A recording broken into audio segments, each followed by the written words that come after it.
सही समय का इंतजार। एक बार की बात है, गौतम बुद्ध अपने शिष्यों के साथ एक गांव से दूर किसी बड़े नगर की तरफ जा रहे थे। गर्मी के दिन थे और रास्ता भी बहुत लंबा था। गौतम बुद्ध अपने शिष्यों सहित बहुत देर से चल रहे थे, जिस वजह से उन्हें बहुत प्यास लगती है। वहां से कुछ ही दूरी पर बरगद के वृक्ष की एक घनी छांव थी। सभी लोग उस वृक्ष के पास पहुंच जाते हैं। महात्मा बुद्ध अपने शिष्यों सहित वृक्ष की घनी छाया के नीचे विश्राम करने लगते हैं। बहुत देर से चलने की वजह से सभी का गला प्यास से सूख रहा था। यह बात बुद्ध जानते थे। बुद्ध ने अपने एक शिष्य को कहा, आप इस बरगद की छाया से 20 कदम दूर जाकर बरगद की 2 बार परिक्रमा करके वापस आओ। शिष्य वैसा ही करता है जैसा बुद्ध ने बताया। परिक्रमा के बाद जब शिष्य महात्मा बुद्ध के पास आया तो बुद्ध, गौतम बुद्धा, बोले कि क्या आपको किसी ठंडी हवा का अनुभव हुआ था? शिष्य बोला, हाँ महात्मा बुद्ध, उस उत्तर दिशा की तरफ से मुझे कुछ ठंडी हवा की अनुभव हुआ था। शिष्य की यह बात सुन महात्मा बुद्ध शिष्य से तुरंत बोले कि उसी दिशा में चले जाओ, जरूर वहां से कुछ ही दूर पर एक तालाब अवश्य मिलेगा। उस तालाब से सबके लिए पानी ले आओ। शिष्य उसी दिशा में जब कुछ दूर जाता है तो वहां सच में एक तालाब होता है।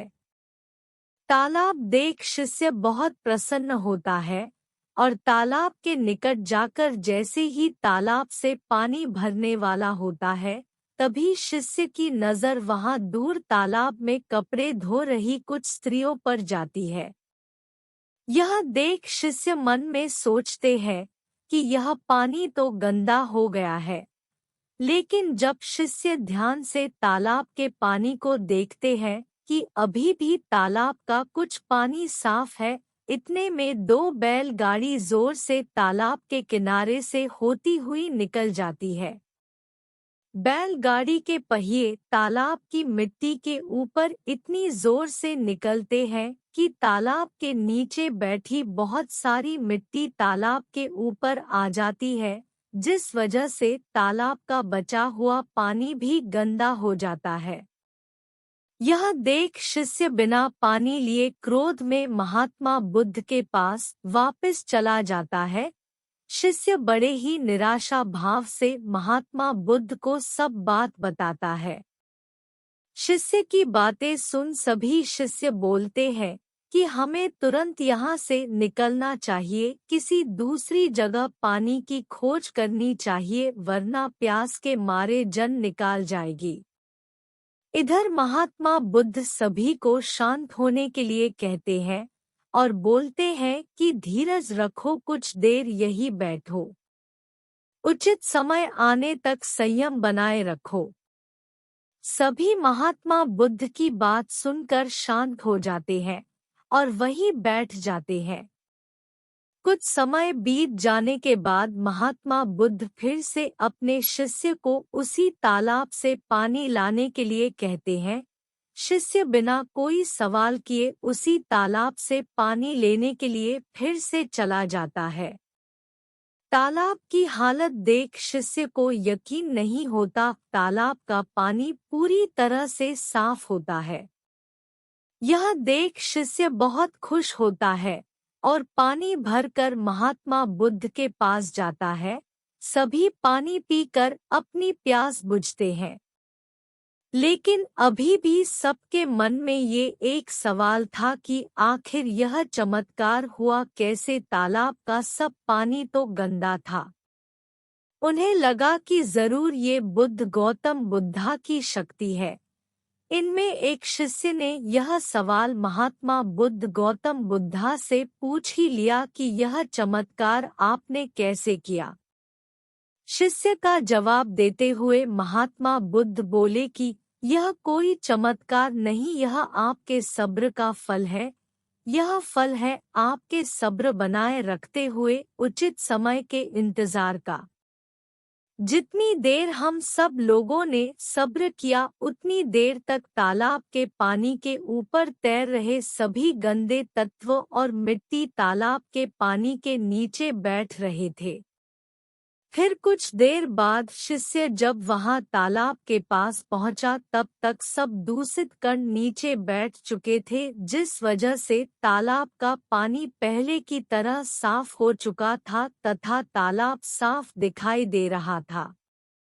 यदि उस समय आप लोगों ने सब्र न किया होता, धैर्य न रखा होता तो आप सब इतनी गर्मी में पानी की खोज में प्यासे रहकर शायद अब तक मृत्यु को प्राप्त हो गए होते, क्योंकि यहाँ से अगला कोई तालाब है या नहीं, और होगा भी तो क्या उसका पानी साफ होगा या नहीं। इन सब कारणों से आप कभी प्यास न बुझा पाते और प्यास से मर जाते।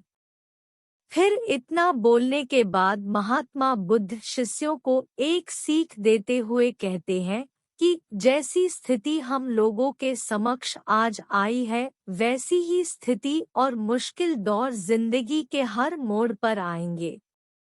तब उस समय भी आपको ऐसे ही संयम बनाए रखना होगा और अपने विवेक से काम लेते हुए ही आपको एक उचित फैसले के साथ सही नतीजे पर पहुंचना होगा।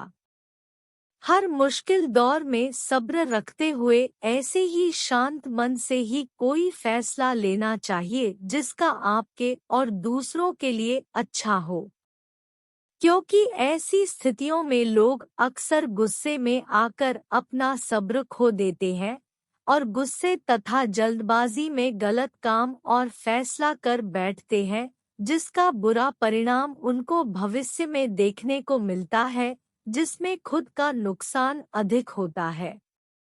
कुछ परिस्थितियां जीवन में ऐसी होती है जहां हमें सब्र बनाए रखते हुए उचित समय का इंतजार करना होता है, लेकिन लोग अक्सर यहीं पर अपना सब्र खो देते हैं और उचित समय आने का इंतजार नहीं करते, जिस वजह से उनको आगे चलकर दुख और मुश्किलों का सामना करना पड़ता है।